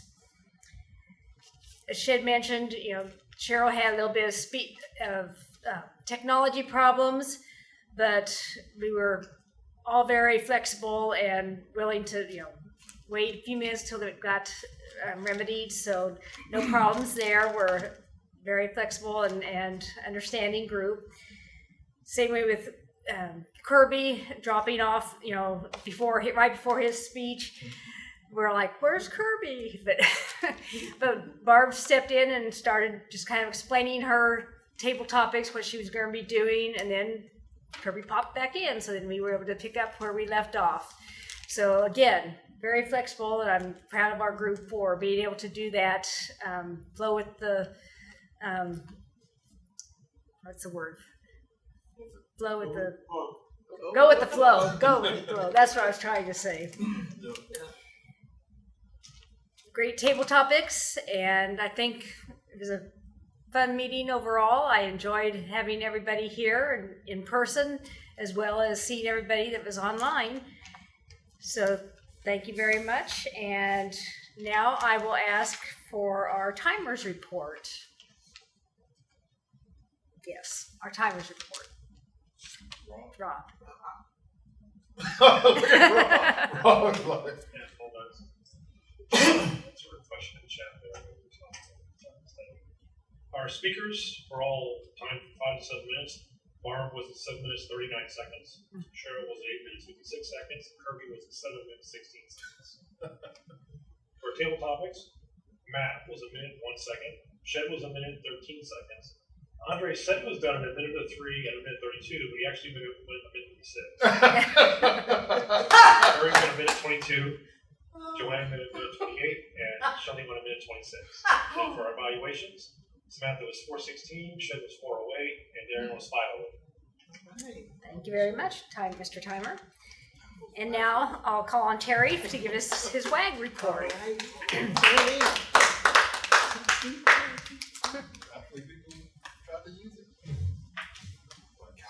I know it. I missed it all up.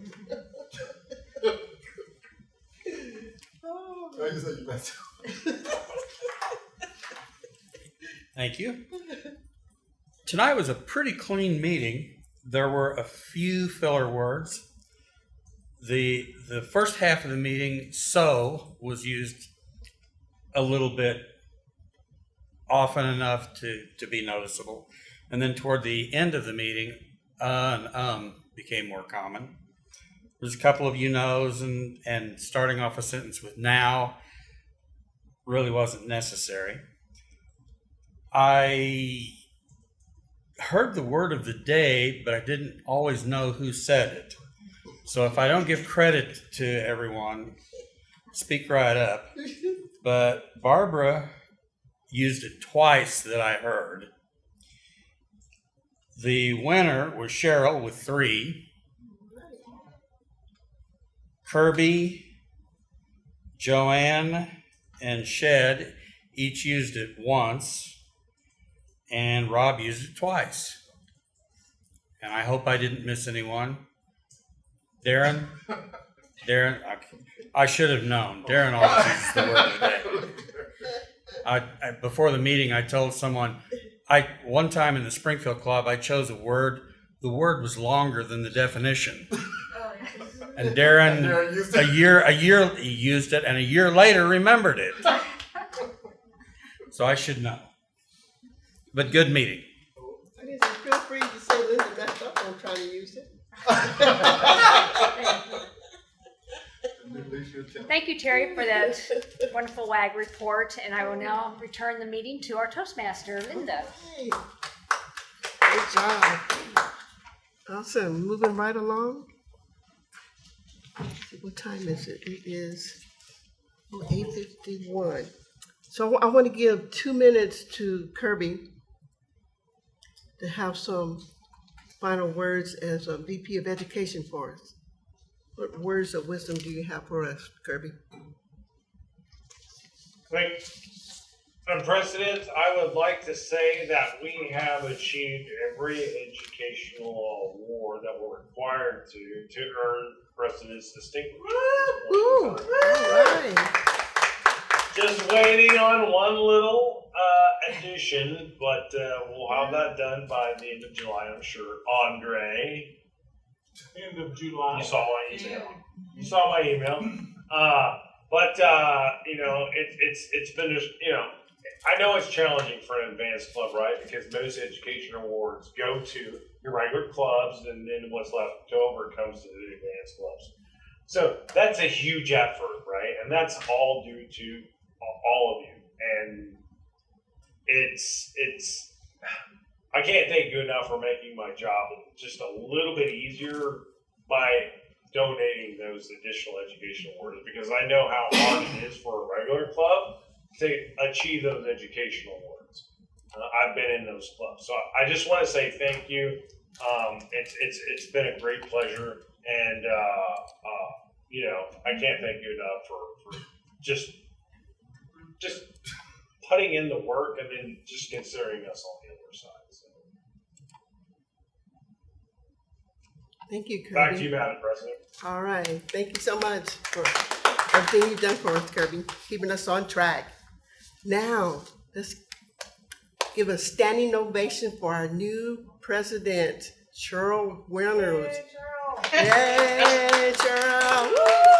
No standing ovation, and I wasn't prepared really to speak tonight because I've already used up 2 more minutes than I was allowed in my other speech, but I did have one announcement. We ended the initiation ceremony with 1 open role, which has now been filled.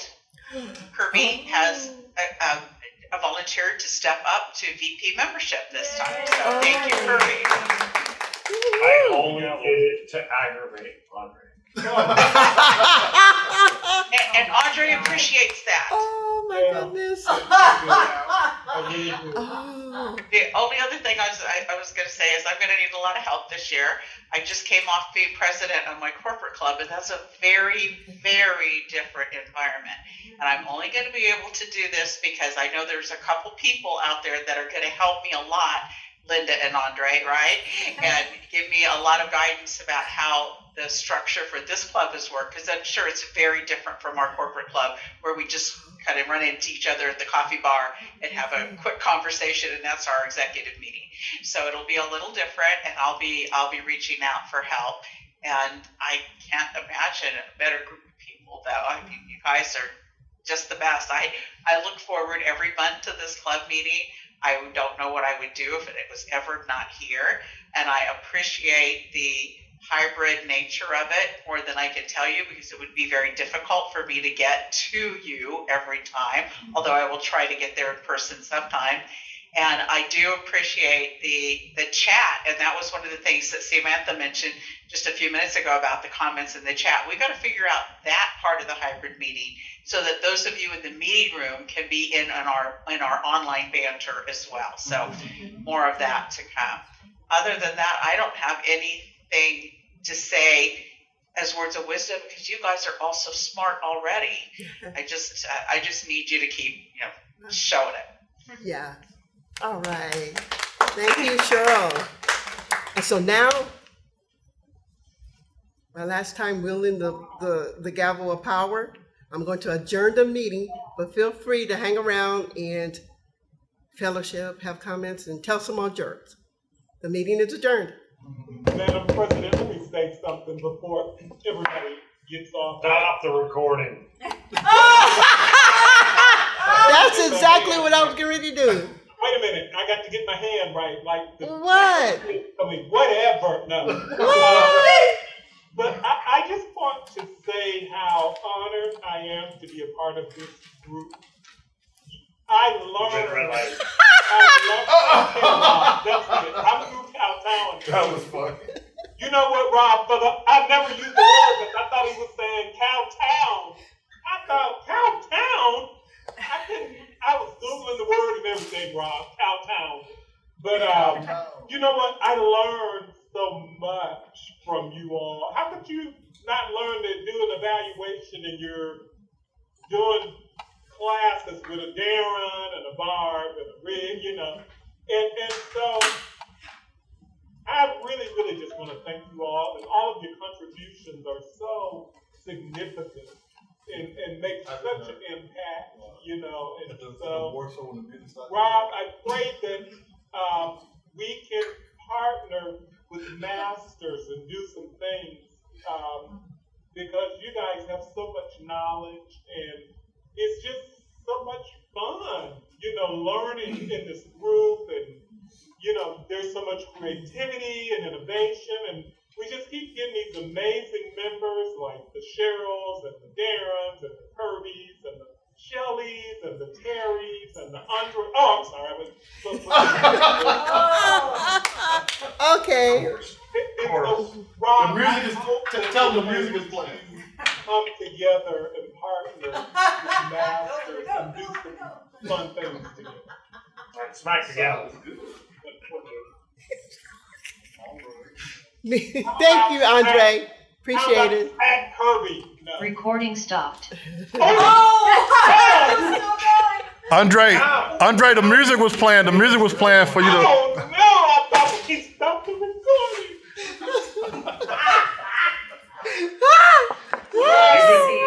Rob, Yeah. you threw me off so much with the red cards.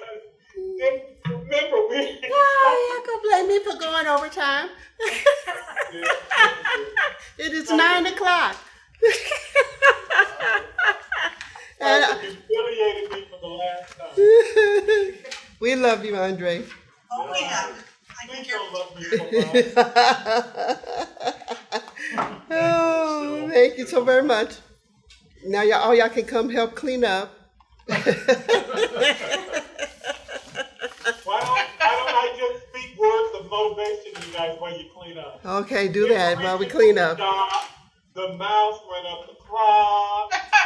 You know, that was the first thing. What was that table topics question Barb asked about an exchange student? The first thing I thought is, tell everybody I'm a terrible housekeeper.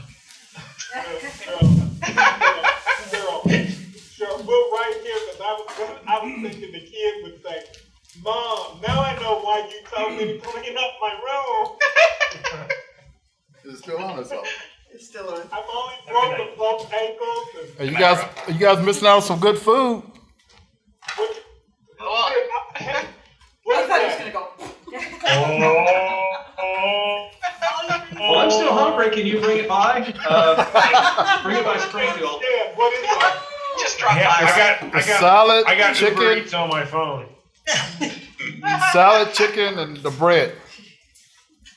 You said salad, chips, and who? Chicken. Chicken wings. I've got leftover Chinese in the fridge here at work, so I'm good. There you go. Yeah, be sure to get a couple of to-go plates. Hey, you know a soldier never turns down food, so. Isn't that the rule? Isn't that the first thing they teach you? Eat and sleep when you can eat and sleep? Exactly. Yeah, Exactly. I'm not smiling, Shan. Be sure to get some to-go plates. I was never a soldier, but my dad was in the army, so, you know. I tell you what, Andre, you're going to go to your mailbox in a couple of days and find that Shed has put all that stuff in a box and mailed it to you. And then that's exactly what's going to happen. Darren, I take them off good stuff.